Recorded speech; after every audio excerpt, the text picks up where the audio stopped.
Why does someone not pray? I'm not talking about you, my dear son or my daughter. I'm not talking about you, but just let's ask the question, why does someone not pray? And there could be lots of answers, but Allah has His own answer to that question. It's a pretty scary answer. It's an answer I read in the beginning of this khutbah. He said, فَلَا صَدَّقَ وَلَا صَلَّى وَلَكِنْ كَذَّبَ وَتَوَلَّى. So the masjid is more full than usual, and I was given a request. Lots of kids are here, can you give a khutbah so we can tell them to pray?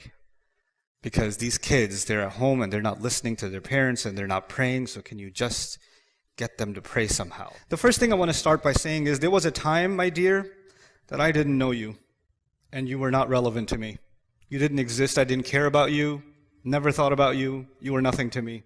Lam yakun shay'an madhkura. Quran says there was a time in the life of a human being where he was not remembered at all.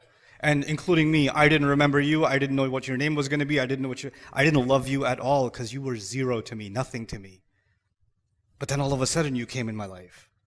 And even when I found out that your mom is going to give you birth while she was holding you in her belly, and even the mom, I used to wonder what you're going to be like, but I had no idea. I had no clue. Part of me was scared you'd be like me, but I had no idea what you would be like. And even as you were growing up, when you were a baby, I still didn't really know you. I knew that you need to be fed and sometimes you smell really bad. Other than that, I didn't know much about you. I had to clean you and feed you, but I didn't know much about you. And now that you're growing up and we can talk and communicate now, and you're going to school and we live in the same house, I just want you to know that this relationship wasn't always there. And I also want you to know that this relationship will not always be there. We have very little time together. We don't have a lot of time together. And very soon, you're going to become an adult. You're on the way to becoming an adult. That's not very far away. In fact, when you were a baby till now, feels like a month. Like blink my eyes and you became this thing. And before you know it, you're going to be an adult, you're going to go to university, you're going to get a job, you're going to get married. All these things are going to happen, inshallah, if Allah wills. And when that happens, it's not going to be like this. You're not going to come home to me. You're not going to spend time with me. You're going to have your job, your family, your wife, your husband, whatever. You're going to have your own life. You're going to say, okay, Dad, I'll talk to you later. Okay, I got to go. I got another call. And you're just going to hang up on me. And you're going to do your own thing. And in fact, most of the time, I will not have any control over the choices you make. In fact, when you're at school and you're hanging out with your friends and you're talking to your friends, I don't control any of those conversations. And if I've already given you an iPad or a phone or whatever, and you're communicating with your friends, I have no control over the kinds of communications you're having. But there's someone who controlled every cell in your body, who controlled the microscopic fluid that you were, that made it inside the womb of your mother, that controlled the genetic sequence with which you would be created, the color of your skin, the way your hair looks, your eyes, the way your mind works, how tall and short you were going to. He controlled everything. He actually has control, I don't. I'm reminded of something the Prophet ﷺ told his daughter Fatima radiallahu anha. He said, Ya Fatima bint Muhammad, ittaqillah fa inni la amliku laki min Allahi shay'a. Fatima, daughter of Muhammad, be mindful of Allah. I will have no authority with Allah in your case. Which brings me to my next point.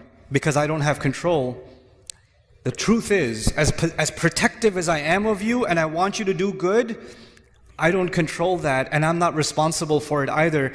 Allah made every human being responsible for themselves. No, you see that if you get a driver's license one day and you cut a traffic light and the cop pulls you over, you're not going to say, can you talk to my dad? You're going to have to deal with that yourself. When your university professor is going to fail you in the class, you're going to say, hold on, let me call my mom. Nope, you're responsible yourself. In the court of law, you're responsible yourself. At the university, you're responsible for yourself. At your job, you're responsible for yourself. For your health, what you put in your body, you're responsible for yourself. For putting yourself in danger and hurting yourself, you're responsible for yourself. The older you're getting, the more freedom you have, the more responsible for yourself you are.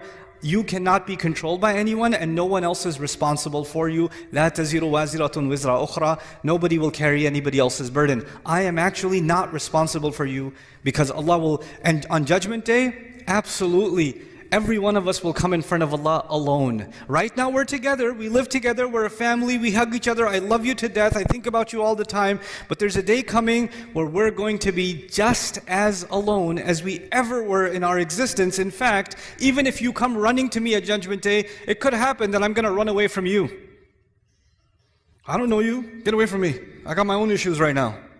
Because my relationship with you was these few microseconds compared to my relationship with Allah, which is a much bigger relationship. It's a lot older, and it's going to last a lot longer. Right? And I have to deal with that relationship right now on Judgment Day. So this relationship, يَوْمَ يَفِرُّ الْمَرْءُ مِنْ أَبِيهِ وَأُمِّهِ. And all those ayat. A person will run from his mother, his father, his children, his siblings, his spouse. Some of you say running from the spouse, I already do that. Okay, anyway. So, the next thing I want you to know is that I need to feel that you respect me. I need to feel that you love me. Just like you need to feel like I care about you. When you love someone, you kind of have some needs from them.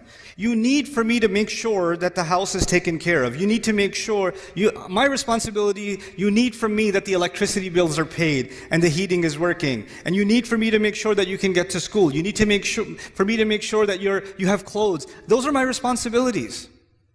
And I need to make sure that I feel some respect from you and regard from you and obedience from you. I get that. But the relationship you have with Allah is different. You have a lot of needs from Him. He has no needs from you. He doesn't need you at all, actually. He doesn't need anyone or anything. And let's just talk about you. When you say, why do I need to pray? Why does Allah need me to pray? Allah doesn't need for you to do anything. It's not about Him at all. Allah even says, when nothing will remain, let me just give you an example from the Quran, when nothing will remain in this universe.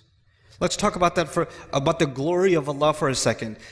Recently I was in Qatar during the World Cup, and the team that wins, so Argentina wins, and it's a glorious event, and they're being celebrated as champions, right?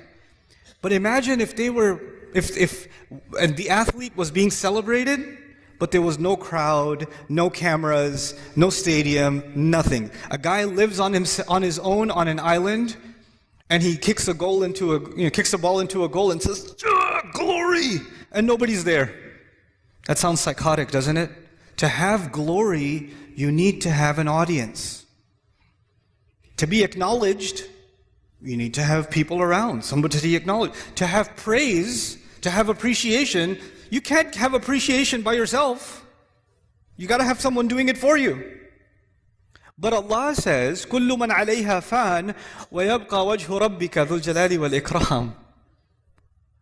He says, everything will stop existing on this earth, and yet the face of your Rabb will remain, and it will still possess glory. Allah is the only one who is glorious even when there's no one glorifying Him. Only one. Anybody else needs somebody else to do it. So Allah does not need my prayers. Allah doesn't need me to eat halal chicken. Allah doesn't need me to not say bad. He doesn't need any of that from me. So just get that thought out of your head that somehow you're doing anybody a favor. Allah even says, يَمُنُّونَ عَلَيْكَ أَنْ أَسْلَمُوا. They think they're doing you a favor by accepting Islam. You know? Allah said, لَا تَمُنُّوا عَلَيَّ إِسْلَامَكُمْ. Don't tell me that you're doing me a favor with your Islam. بَلِ اللَّهُ يَمُنُّ عَلَيْكُمْ. Allah is the one doing you a favor. Now, the next thing. Why does someone not pray? I'm not talking about you, my dear son or my daughter. I'm not talking about you, but just let's ask the question, why does someone not pray? Well, there could be lots of answers, but Allah has His own answer to that question. It's a pretty scary answer. It's an answer I read in the beginning of this khutbah. He said, فَلَا صَدَّقَ وَلَا صَلَّى وَلَكِنْ كَذَّبَ وَتَوَلَّى. He didn't actually accept the truth, and nor did he pray. Allah says, He was talking about disbelievers, and He said two things. They didn't accept it, this person doesn't accept the truth, and he doesn't pray. Interesting. So, if you say, if he didn't accept the truth, I would expect him to say, La saddaqa wa la amana. Right? But he says, La salla. What that means is, something is missing in you accepting the truth about Allah. No, the child says, I believe in Allah, I'm Muslim. Yeah, you're Muslim here, you're Muslim in your head, but this truth isn't just for your head, this truth is also for your heart. Something is, you're not feeling how true this is yet. You're not feeling how serious this is yet. You don't realize what it is. Sometimes you know something, but you don't think about it. It's true. You know something, you don't think about it. And so, because that's missing, that's why it becomes easy for me to miss prayer sometimes and you to miss prayer sometimes. That will happen because our heart becomes a little distracted. And that truth of this deen, the truth of who Allah is, that truth goes in a shelf in the back of our mind and we get distracted and don't think about it. That's what Allah is saying. So, Allah doesn't need you to pray. And even if you prayed because I'm telling you to, what are you going to do? I'm praying for, how are you going to make the intention? I'm praying 4 rak'ah because my dad won't get off my case. Allahu Akbar. Allah even told us, the Prophet told us, actions have no value unless they have the right intentions. إِنَّمَا الْأَعْمَالُ بِالنِّيَّاتِ. Actions have no, so even if you did this action, but your intention was, I'm annoying, that's your intention, then it benefits me in no way, and it will benefit you in no way. The only one that can benefit from your actual sincere prayer is you. Now, okay, fine. That's the answer to the question, why would someone not pray? 2 more things to talk to you about. One of them is, what's the purpose of praying? Like, what's the point? Because you might think the purpose of praying is so you don't burn in hell. The purpose of prayer is because if you don't pray, Allah is going to hate you. The purpose of prayer is if you don't pray, you're just going to get punished. Or you won't even be a Muslim anymore. The angels will curse you and all this negative stuff. Allah didn't mention those purposes.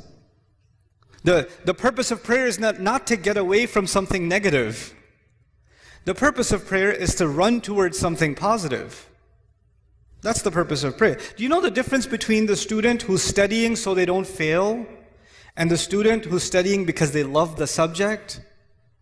One student is studying because of something positive. The other student is studying because they're trying to escape something negative. An employee who loves their work and an employee who just doesn't want to get fired.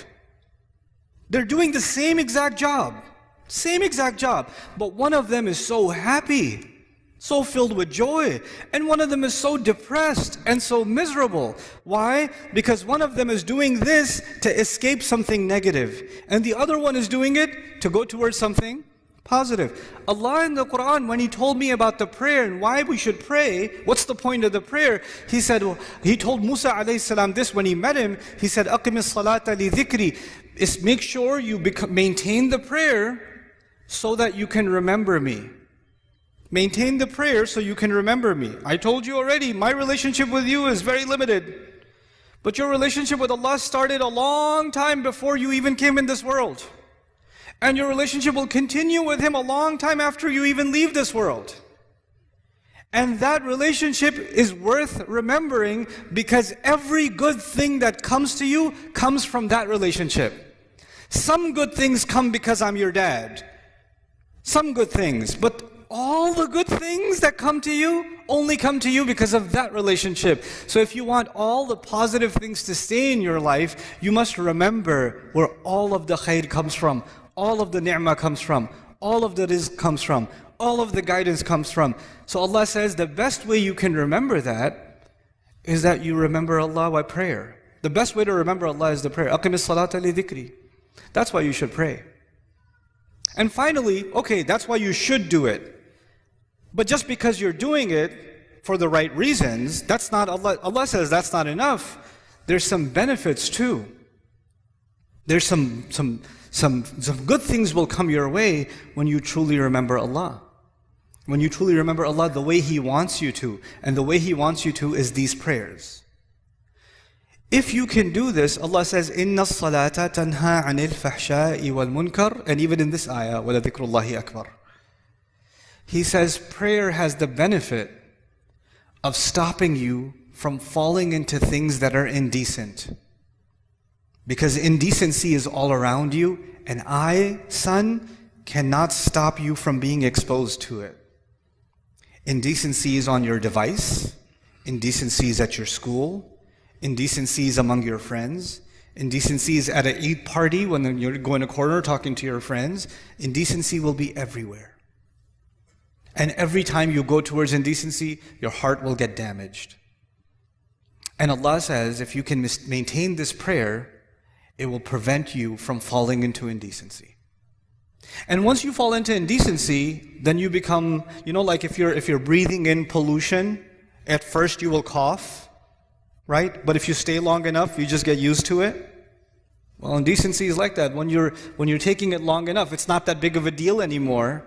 You don't feel like protecting yourself from it anymore because your immune system has gotten corrupt, right? And then you're ready for even more toxic behavior, even worse things, wal munkar, even worse things that you can do. And this prayer will stop you from going down a negative path in your life. That's why you should pray. Now, these are the reasons you should pray, not because I'm telling you to pray. At the end of this whole journey, the decision is entirely yours. Because Allah might take me tomorrow. Allah might take me a year from now. And that relationship you and I have, even if we lived 100 years, we can't live longer than that. There's a time where this is going to end. But that relationship, if you really want to respect and honor that relationship, pray.